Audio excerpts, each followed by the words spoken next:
really staying focused and making sure that what we're innovating on or iterating is serving the larger market, because especially when working with, there's a lot of innovation, and so we're seeing systems evolve and change, which can sometimes impact how we're designing our products for it.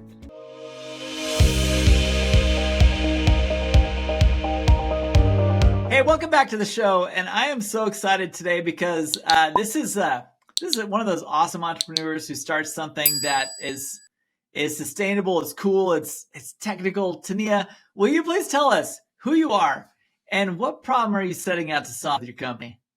First, thanks for having me on here, Todd. My name is Tinia Pina, and I'm the founder and CEO of Re-nuble. We're based or headquartered in New York City, and what we do is we focus on different types of waste streams along the food supply chain. So we take unrecoverable vegetative waste, we also take crop residues, and we turn it into a platform of sustainable technologies, ultimately inputs for those that grow our food. So it can be commercial farms, and it can also be consumers that have a green thumb and want to garden and have more control of how their food's grown. My Wow. background, I don't know if you want me to go into the background. Yeah, do please. Yeah.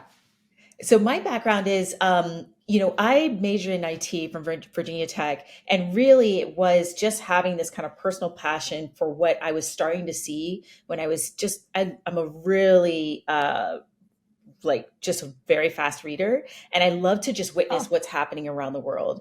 And so cool. at that time in 2012, we were witnessing how New York City was spending roughly 77 million to export food waste because we don't have the infrastructure here and still don't Are really. you serious? Yeah, and just in terms of management of organic waste streams. So Wow.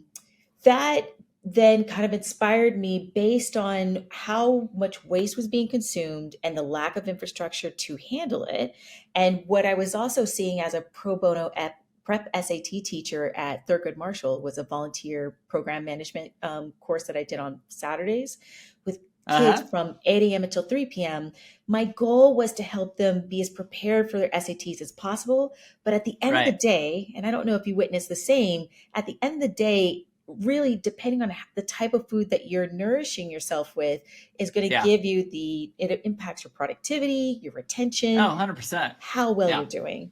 So if we could combine two challenges, lack of nutritional food, especially in urban areas, and the lack of infrastructure to handle food waste, and combine that to turn it into benefits, just like we do for open field or soil Right. agriculture, turning into compost, I wanted to make more nutritionally dense food produced in indoor farms, even though it's applicable to outdoor, so that we could see more urban areas and more densely populated areas have a year-round way of growing without some of the challenges Cool. we're seeing today. Cool. So you're taking the waste, you're somehow recomposting somehow into some product that then is like super enriched soil, or walk me through this a little bit. I want to understand this. This is cool. Yeah, so composting is a great phrase to just associate, right? But it's a Right. little bit Right. more specific because it took us like 7 to 7.5 years to get it right. Right. All right. Walk me through this because this sounded really cool. Yeah, so with hydroponic or soilless growing, it's really hard to take something that's naturally derived. So let's say, a banana peels, lettuce, anything from last night's dinner. You put it in a Right. 5-gallon bucket, you let it decompose, put maybe a bubbler, some water, and let it decompose and do its natural thing. Right. You can't really apply that same use, take the water from the 5-gallon bucket we just described and put it in a hydroponic system, because the Okay. bacteria is going to want to, it's going to be like Chuck E. Cheese. It's going to want to go Right. for the light, eat sugar, and just really compromise what you want to keep as a very sterile food production system. Interesting. So Okay. we make the compost essentially a very standardized, a clean way to grow without introducing bacteria that can cause food pathogens and other risks while growing. And the reason why that's important is because it's easier to do compost for soil. It's incredibly hard to do compost for hydroponic or soilless system. That's Interesting. one product type. The second is the crop residues, such as jute, and we use other types of of materials to basically Interesting. serve as a peat-free solution for alternatives to soil. So the reason Crazy. why that's important is globally, there's a push to find alternatives to peat because peat is a huge carbon sink, and the more we're harvesting or removing those bogs, the less of our ability to sink carbon and sequester things that we're really not trying to emit into the air. Interesting. So hopefully that kind of clarifies. Yeah, I mean, it definitely clarifies. I would say I'm probably 80% following you here, but that's that's okay because I am not the smartest agricultural guy. Definitely, I do have a bit of a green thumb. My wife's a big gardener, and so I am familiar with a lot of these things. But this is really really cool stuff. So, are you finding your way into? You talked about inner city and repurposing inside of the city. I know you're New York area. Is that right? That's correct. Yep. Okay, so I had a guy on the show, God, probably 6 months ago, who was talking to me about a very similar problem to what you're addressing. He did it different. I don't know if he's doing it differently. Maybe he's doing it with you. I don't even know. But like he was doing some kind of repurposing inside these cities where he was buying up old warehouses and old buildings and literally building um, giant garden box type structures inside these units. Is that kind of where you're going with this? Uh, Interesting. I may or may not know this individual, but there's a couple of different models. Some people are taking waste from specifically hospitality, like restaurants and hotels, and Right. they're turning that into a dehydrated form of food waste, or they're taking it and turning it into blocks to serve as the substrate for mushrooms to grow from. Um, Right. we're not approaching it with the perspective of basically putting this process inside as many small warehouses. Instead, Uh-huh. our facility, even though we're headquartered in New York City, our facility's in Rochester, and it was easier to place manufacturing because there's the agriculture economy is much larger up Sure. there, a lot of Sure, sure, manufacturing sure. expertise. So we see ourselves basically having a distributed manufacturing model, but having satellite facilities beyond New York, and those states Gotcha. being Gotcha. California, Florida, Texas, and beyond. For sure. For sure. All the big metros. So as you do this, what is your, I guess, what is your business model? I mean, talk to me about how does this generate revenue and how do you, who's your avatar? Like, who are you trying to serve and what are they actually buying from you? Walk us through the tech or the systems that you're selling. Yeah, good point. So our platform consists of three types of offerings. I mentioned taking food waste or unrecoverable food waste and turning that into nutrients so that soilless and hydroponic, as our first beachhead market, the indoor growers, can grow Right. food using that fertilizer, ultimately as a Cool. replacement to mineral salts. That's one. Two is Okay. the Renuterra. This is the grow media that people are using as alternatives to soil or peat, Gotcha. and it comes in multiple form factors. And you can use it just like with our fertilizer for all crop types. The Cool. third offering, and this is validated and being supported by a contract with the USDA, is to help farms, largely open field or soil farms, take their waste streams and turn it into products that can reduce their input costs. So, really showing Interesting. a circular business model.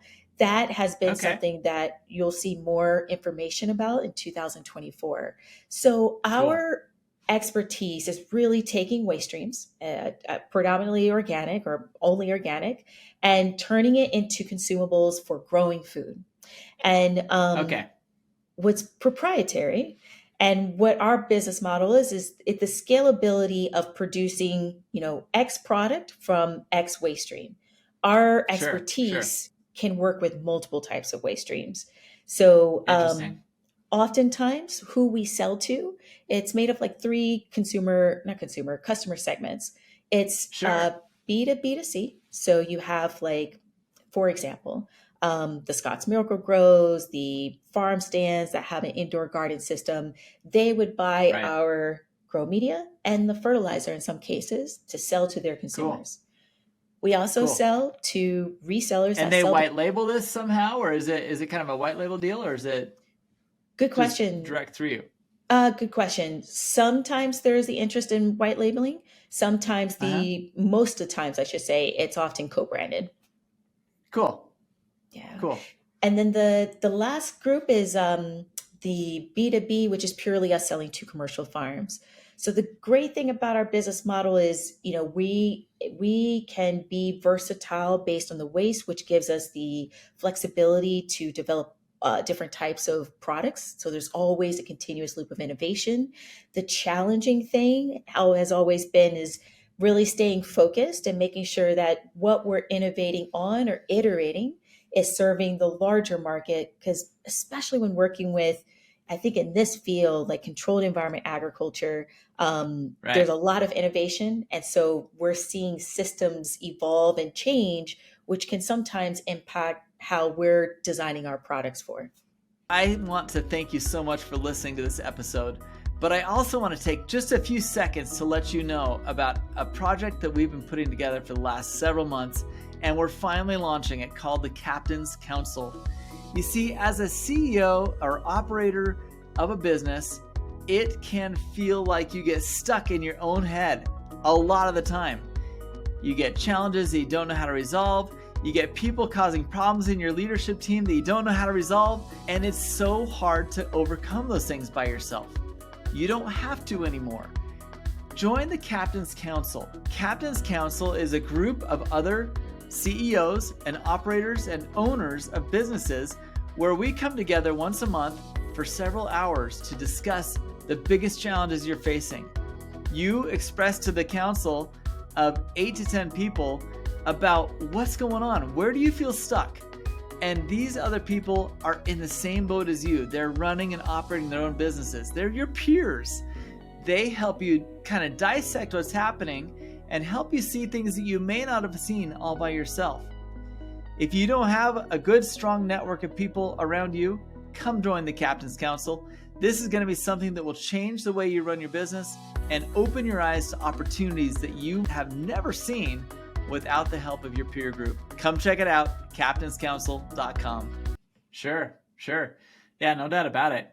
I mean, this is fascinating because you really are dealing with so many different ends of the product. You've got the raw stuff that you're taking, the excess, the waste, and you're turning that into, so I'm assuming you have some type of process through which you manufacture, get it into a repurposed product that then they buy or co-brand or whatever with you. And then you also have direct distribution to consumer. Is that right? Am I following you kind of on the three product types or client types there? You're spot on, except for we don't do direct to consumer. We do B2B2C, so through channel partnerships. Cool. All right. Very cool. Okay. Well, that's fascinating. This is not like most normal shows that I have on here. This is a really cool process. And tell me why. Why did you want to go out and solve this? I mean, this sounds like a big problem to solve. I mean, it's obvious. This other guest I had on, the number I have floating around in my head, and you can validate this for me. He was saying something like 45% of all prepared food goes to waste, or maybe it's higher. I can't remember exactly. Yeah, there's a lot of waste we're giving out. Yeah, you're absolutely right. So did start off with the waste problem, but then it really evolved. And in the last 2 years, for us at least, it really evolved for us to want to develop the second product offering, the Renew Terra, which is the fibers, because of the peat-free needs. And so why there's so much kind of macroeconomic tailwind supporting that is globally, there's regulations forcing the industry, commercial horticulture industry, to transition from peat. And supermarkets are even wanting to kind of pull in produce suppliers that are transitioning from peat. So there's interesting. There's okay. Yeah. So there's that aspect. And then also the, it's always been around the fact that the produce market in the US is roughly $144 billion. The indoor gardener or consumer market is now roughly $14 billion. So why not serve the same product need and use case, but for two different customer types that ultimately we see growth opportunity for? I love it. All right. Very cool model. tell us now about the business. I feel like I'm kind of understanding who you're servicing and your model and all that kind of good stuff. Talk to us about your growth. You've been doing this now for over a decade, around a decade, somewhere there? Not yet, not yet. So Not yet. Okay. I appreciate that. We were in R&D for Man. roughly 7 years, almost 7.5 years for R&D. Okay. That was on the first product. And then Okay. we just constantly iterating on refining the formula.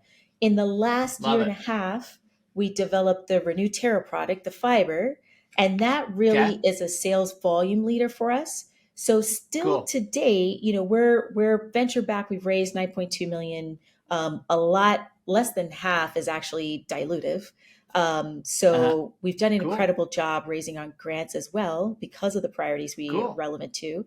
But yeah, I mean, we're next year is when we'll be profitable. Really, Congrats. thank you. We've needed to diversify two products so that we can sell them together, often Right. bundled, and they're serving the same market anyways. Fantastic. Fantastic. I would imagine you have a lot of very interested investors just for the sake of what you're doing, your mission, and how you're doing it. I mean, you could almost do part of what you're doing as a nonprofit, considering what you're doing to kind of repurpose all that waste. I mean, it's got to get a lot of people interested in investing what you're up to. The interest is so appreciate that. The interest definitely hasn't waned. I think, agriculture is not the easiest sector to go Sure. after market. And then, I think we've been very fortunate to have the investors that we do because they've been patient and they've been focused on Right. impact. If we did Right. not, manufacturing to have the initial capex for that, especially raising venture backed, Right. it's not for everyone.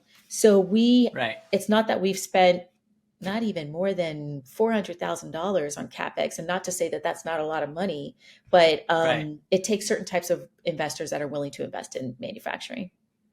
Gotcha. You're right. It totally does. But when they see the vision of what you're doing and how you're doing it, I think it's a very, very cool story to tell. So as you've told the story and as you've grown the story, talk to us about some of the early decisions that you made that kind of helped solidify the model and make that an easier investment and an easier sell to your clients.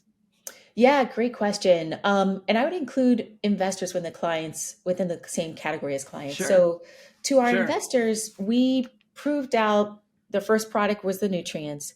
And then I think what gave them the comfort of either reinvesting or following on and attracting new Sure. investors is because of the Renew Terra. And the fact that this Gotcha. benefited us in three ways: larger market size, uh, regulatory problem that's giving positive tailwinds to push more growth I opportunity. gotcha. And then I gotcha. three, easier product to sell, much cheaper to ship, and just easier product to scale because there's multiple form factors. So that certainly kind of re-upped on the confidence. In terms of our customers, really, they come to us, and a lot of our growth has been organic. We haven't spent any money on paid ads. They come to Wow. us for three things.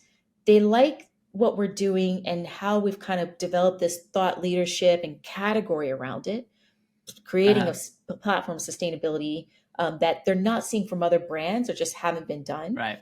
Two is we really try to at least, have as many conversations to show that we can offer customization, or if they want Right. to put feedback into what can be developed, we have that open feedback loop.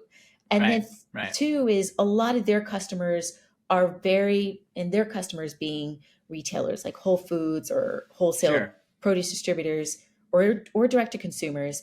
They want to know that they're leading with sustainability. So often, what we're seeing in the produce market or food producer market is that Yeah. everyone's kind of beating their chest on sustainability, who's being the best steward, and so Right. that's our bread and butter. Is we've set up this so that we can try to push the needle in the industry on sustainability and the Love it. transparency of it. Cool. I think it's super cool. I actually got a couple of people in mind who would be very interested in jumping on your raise. So Oh, thank you. I don't know if you're raising again anytime soon, but I again, I'm just thinking in my head some people that I know would align with you and your values and all that kind of stuff. I appreciate it. So we'll follow up after the snap. But as we talk about the growth, I mean, that's definitely some very cool iterations of your product and very smart moves in terms of getting more product out faster, quicker. It's probably easier to produce the Terra product and some of the other mineral, the other extraction things you're doing and things like that. But talk to us about some of the mistakes you've made. I mean, everyone makes mistakes in trying to grow and scale their business. What are some things that you wish you hadn't run into, or maybe some lessons that you learned that have now made your product better because you did make those mistakes? Great question. And for us, the good thing is that our manufacturing, with the exception of a few form factors, can largely use the same production equipment. And Oh, so cool. we were trying to Smart. do, yeah, just easy and cheaper. Yeah, So we totally. were Repurpose what you got. exactly. And so we were trying to do too many form factors at the same time. And what that Gotcha. caused is, okay, we were creating the nomenclature of how we were going to reference each form factor or each variant of the Right. product, and getting the buy-in of, okay, this is how we're going to reference it, this is how it's going to be measured in the production side, this is how we're going to measure its efficacy on the product development side and testing side, and then lastly, is the customer going to understand how we're referencing the product? So we Right. started off trying to do 3 form factors at once, and then we dialed it back because we had a $3,500 mistake where we didn't have the kind of the technical specs of one form factor dialed Right. in, and we produced the whole Oops. day on the wrong product. So Oops. I Oops. don't Hope you can sell that as something else. A new product line. Hey, check this out. it's exactly. The good thing is that we can just put it in scrap and then reuse it. So Well, that's the beauty of repurposing everything, right? right. Renewable mistakes. You're not wrong. So that was an That's example awesome. of one. And I would say the second thing is getting comfort of everyone on the team that here's, we you know how it is with companies that are startups or need to act like being a startup, where you have to Yeah. Yeah. just, as a turtle, like peek your head beyond your shell a little bit and be comfortable Right. with that vulnerability. Because especially when selling to farms, some farms don't start their trial on time, or Right. they don't tell you the exact scope that they're going to test it in. All the things that are outside of your control, you need to have a Right. larger sample size. And I think there were some people that just weren't comfortable with that and not having a perfect product up front. And we had Makes sense. all the proof points to show the product works. People are going to like it. We just need to get as many, um, you know, Use cases. yes. Yeah. Yeah. No, I hear you. That is always a game, and it's always that chicken and egg thing. And it's a tricky game for every company that's trying to get out of a product development phase and into implementation. And it sounds like you've done really, really well for yourself, though. And showing that you're going to be profitable next year is a great sign, and that's really, really exciting. Talk to us about almost everyone I talk to who's gone through the build out that you've gone through. They've got somebody. There's somebody that's kind of in their corner, a mentor, or someone who's kind of guided them through some of the mistakes you've made. Is there somebody you'd like to give a shout out today on the show that has kind of been there for you in that way? Yeah, I would say, there's two investors of ours that have been in that corner. I would say it's the Cool. Walkstar Fund. So Gayla, she's one of the main managing partners, and then also Tracy Gray Cool. and her team at the 22 Fund. I mean, I just like we were talking before the show, just knowing that they understand the struggles of operating, especially Right. within agriculture and manufacturing, it's always really Right. helpful. Interesting. I love it. This is really, really cool. I wish you the best. I cannot wait to see how this thing grows. And very interested in talking after the show about some contacts. I think it would benefit you a great deal. So, Tinia, fantastic. I appreciate taking the time to be on here today. And is there anything else you'd like to let people know about what you're doing and how it's working? Thanks, Todd. First of all, thank you for having us on here. And I would say, if for given how much more our produce is costing, our food in general, right? I Right, encourage right. everyone to at least start something small to try growing their own food because it's that confidence. And if Love it. you are buying direct for farms or have that, just awareness in your supermarkets, really keep your Right. producers accountable to how they're growing food because it really does matter and they're going to grow their food based on how you want it. So put that pressure if you believe in that. Love it. Love it. Hey, we've got our garden. It's good Yes. stuff. Yes. Hey, thanks so much, Tinia. Appreciate you and your time and your mission. And for those listening, Anytime, check Todd. it out. Tinia, I'm assuming your B2B2C contacts, you're going to give us something to throw down below so people can go buy some of your product. Yeah, sounds good. I can definitely do that. Please, please, please do. Awesome. Thanks again. And we'll catch up with the rest of you on the next episode. Thanks, Tinia. Anytime, Todd. Thank you. Hey, what did you think of that show? Honestly, I'm not the smartest agricultural guy, but it finally clicked in me what she was doing, and I think it's fascinating. Very, very cool business, very, very cool model. And I love companies who are simple in their product output, but very complex in their multiple client bases. I think it's very cool how she's taking byproduct, manufacturing and reprocessing it into something new, and then converting that into something that she resells through a B2B2C relationship. I think that's super cool. It's definitely unique in its distribution model, but it's so cool in that she's building off of other people's existing distribution and just producing awesome product and letting them to market. Very cool model, very awesome stuff. And I hope you enjoyed that time with Tinia. One of the things that her and I talked about both before and after the show was how nice it is sometimes to have conversations with other founders. There's just something about founder to founder relationships where you start talking about business and the stresses of running a business, and you immediately understand what they're going through. This is something that I experience all the time inside of the Captain's Council.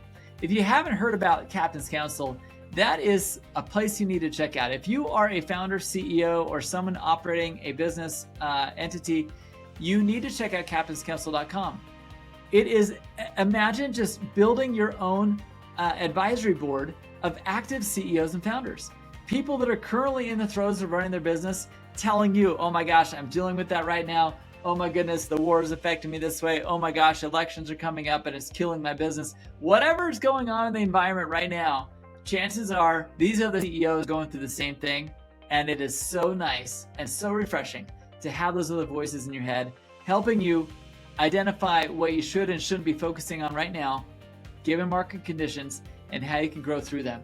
It is a fun opportunity. Check out captainscouncil.com if you're one of those people that really needs those other voices, needs those other people on your team to just give you that advice, help point you in the right direction, and you're going to love it. If you like that, you're going to continue to love these episodes on the Growth and Scaling podcast, and check out some of our other content types. You're going to love to check out some of the other things we're doing. It is so fun. I can't wait to catch up with you on there. We'll see you later.